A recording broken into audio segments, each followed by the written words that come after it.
Linear operator रैखिक संकारक, तो कोई भी ऑपरेटर ए रैखिक संकारक कहलाएगा अगर वो इन दो कंडीशंस को सेटिस्फाई करे। तो इन दोनों को आप ध्यान रख लीजिए। क्या दो वेव फंक्शन है साई 1 प्लस साई 2, अगर ए उनके ऊपर अप्लाई होता है और ये इंडिविजुअल रिजल्ट देता है, यानी पहले साई 1 पे हो जाएगा फिर साई 2 पे हो जाएगा। इसी के साथ साथ अगर ए किसी वेव फंक्शन पे अप्लाई होता है और उसको एक कांस्टेंट से ऑलरेडी वहाँ पर मल्टीप्लाई अपन ने कर रखा है, तो वो कांस्टेंट बाहर आ जाए और फिर ऑपरेटर अंदर चला जाए, ऐसी दो कंडीशन को सेटिस्फाई करने वाला ऑपरेटर रैखिक संकारक कहलाता है।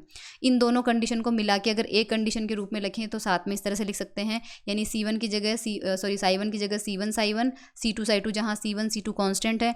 तो सेकेंड वाली कंडीशन से ए बाहर आ जाना चाहिए, तो यहाँ पर सेकेंड वाली कंडीशन अप्लाई करेंगे तो देखो C1 बाहर आ गया, इसी तरह से इसमें C2 बाहर आ गया, और ये जो ब्रैकेट है वो ओपन होके दो टर्म अपन को इंडिविजुअल मिल गई जो कि फर्स्ट कंडीशन में था। तो इस कंडीशन में यहाँ पर ए साई 1 मान लीजिए कोई नया फंक्शन है फाई 1 और ए साई 2 कोई नया फंक्शन है फाई 2, जो कि अपन ने यहाँ पे मान रखा है। तो इस ऑपरेटर को बोलते हैं लीनियर ऑपरेटर। इसकी कुछ विशेषताएं हैं। पहली विशेषता, अपन क्या करेंगे, ए ऑपरेटर जो है उस कोई दो लीनियर ऑपरेटर लेंगे ए और बी। उसके बाद अपन देखेंगे कि इनका जो दोनों के एडिशन से बनने वाला ऑपरेटर है वो उसका नेचर कैसा होता है, और इन दोनों के मल्टीप्लिकेशन से बनने वाला ऑपरेटर होता है उसका नेचर कैसा होता है। तो ये होते हैं योज्य संकारक, एडिटिव ऑपरेटर, और ये होते हैं गुणात्मक संकारक, मल्टीप्लिकेटिव ऑपरेटर। तो मान लीजिए सबसे पहले बात करते हैं एडिटिव की। ए और बी अगर लीनियर ऑपरेटर हैं तो ए प्लस बी भी लीनियर ऑपरेटर होगा, यानी ए प्लस बी साई पे अप्लाई होता है तो ये ओपन हो जाएंगे। यानी लीनियरली का मतलब होता है ये डायरेक्टली इस पे पहले ये साई पे अप्लाई हो जाएगा, फिर डायरेक्ट प्लस का निशान है तो प्लस का लग जाएगा और फिर बी ऑपरेटर अप्लाई हो जाएगा। इसी तरह से ए माइनस बी भी लीनियर होता है। अब यहाँ पे मैंने गलती से पहले मल्टीप्लिकेटिव लिख दिया है। इस एडिटिव ऑपरेटर की और प्रॉपर्टीज़ हैं, और वो क्या है ये देखो, सेकेंड वाली। जो रैखिक संकारक होते हैं ये क्रम विनिमय नियम का पालन करते हैं। क्रम विनिमय का मतलब होता है a प्लस बी बराबर b प्लस ए, तो प्रूव करते हैं, यानी कि ये रिलेशन होना चाहिए सही। तो मान लीजिए जब a साई पे अप्लाई होता है तो फाई 1 मिलता है, b साई पे अप्लाई होता है तो फाई 2 मिलता है। ऐसी कंडीशन में a प्लस बी को साई पे अप्लाई करते हैं तो a हो जाएगा पहले और b हो जाएगा पहले। इससे मिल गया फाई 1 और इससे मिल गया फाई 2। क्योंकि फाई 1 फाई 2 फलन है इसलिए उनका ऑर्डर हम चेंज कर सकते हैं, यानी फाई 2 को पहले लिख सकते हैं, फाई 1 को बाद में लिख सकते हैं। फिर फाई 2 की वैल्यू वापस पुट कर देंगे, यहाँ पर फाई 1 की वैल्यू पुट कर दी, दोनों में से साई कॉमन ले लिया, साई से साई कैंसिल हो जाएगा तो a प्लस बी प्लस ए के बराबर आ जाएगा, यानी क्रम विनिमय नियम का पालन हो गया। इसी तरह से ये सहज साहचर्य नियम का भी पालन करते हैं। साहचर्य नियम ये होता है a प्लस बी प्लस सी, इस तरह से है, a बाहर आ जाएगा और b और c ब्रैकेट में चले जाएंगे। ठीक है, अब देखते हैं गुणात्मक संकारक, क्या वो भी क्रम विनिमय नियम का पालन करते हैं या नहीं। तो ए और बी अगर रैखिक संकारक है तो गुणात्मक संकारक दो तरह से बन सकते हैं, या तो ए बी या तो बी ए।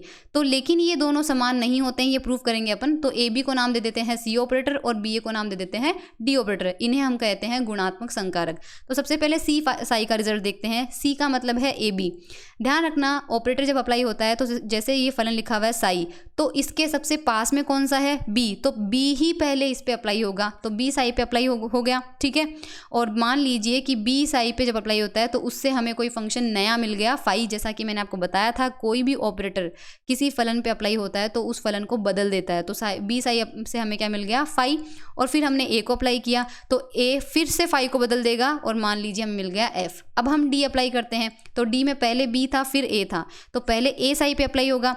तो यहाँ पर देखो कि ए साई से हमें क्या मिलेगा, कोई नया फंक्शन मिलना चाहिए। ऊपर हमने क्या देखा कि बी साई पे अप्लाई हो रहा था तब हमें मिला था फाई, और फिर ए फाई पे अप्लाई हो रहा था तब मिला था एफ। लेकिन अब क्या हो रहा है, ए साई पे अप्लाई हो रहा है, जो कि ना तो यहाँ मिल रहा है ना यहाँ मिल रहा है, यानी ना तो हमें फाई मिलेगा ना ही हमें एफ मिलेगा। तो कोई तीसरा ही नया फंक्शन ले देते हैं, मान लीजिए काई।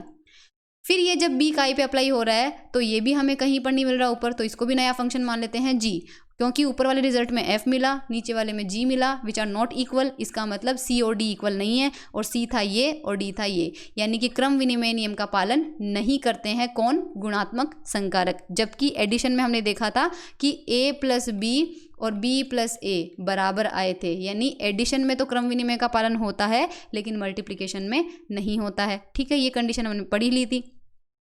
तीसरे टाइप का होता है यूनिट ऑपरेटर, इकाई संकारक। एक यूनिट ऑपरेटर वो ऑपरेटर होता है जिसे किसी फंक्शन पे अप्लाई करने से वापस हमें सेम फंक्शन मिल जाए बिना किसी चेंज के। तो आई जो है यहाँ पे यूनिट ऑपरेटर होगा, साई पे अप्लाई हुआ, कोई चेंज नहीं हुआ, वापस साई मिल गया।